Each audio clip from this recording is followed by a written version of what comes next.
ask you this question. I got to ask you a hockey question here. Dave Hakstol gets the Kraken gig. Your reaction to Dave Hakstol getting another head coaching gig in the NHL? This is not meant as a slight at Dave Hakstol, because I have higher opinion of him than I think a lot of people in the area do. He didn't win a playoff series here, so the fans aren't necessarily enamored with the job that he did.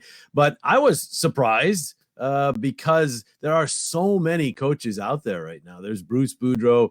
There's Babcock. I can go down a list of guys who have more experience as a head coach than Hack at the NHL level, at least. And I thought they might go with a bigger name. But good for Hack. I mean, Hack is a guy, he's a very good human being. I don't think Philadelphia really got to see the true Dave Hakstol in terms of his personality much of the time. I think Mike Sealski did a story on him late in his tenure in Philadelphia. He got to see some of that.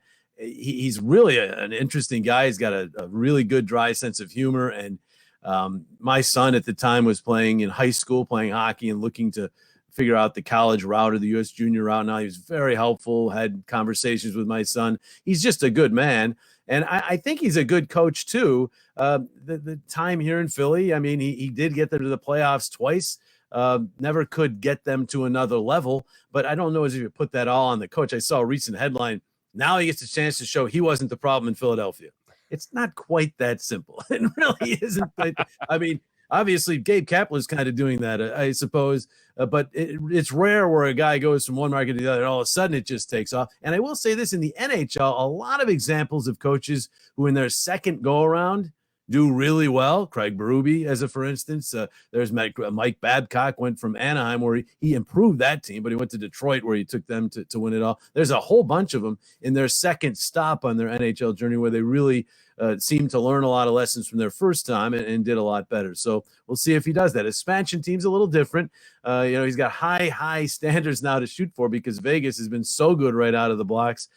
That's going to be tough to duplicate. We'll see how he does in Seattle, where I'm really looking forward to seeing that work. I mean, great city, and it's got a great hockey history. I think it's going to be a great situation. I just don't know if they're going to be quite as successful as Vegas was right out of the box. Yeah, it makes me jump. What jumps to mind? Who jumps to mind is Terry Francona, Andy Reid to an extent, and obviously you hit the nail right on the head. Craig Berube in hockey as well. Yeah, Andy Reid. I can't say that like his Philadelphia time was a primer for his Kansas City time, because he was here a long time. A lot of the ones I was talking about where they had short stints, 2 or 3 years, and then went somewhere and ended up there a long time, including a lot of success.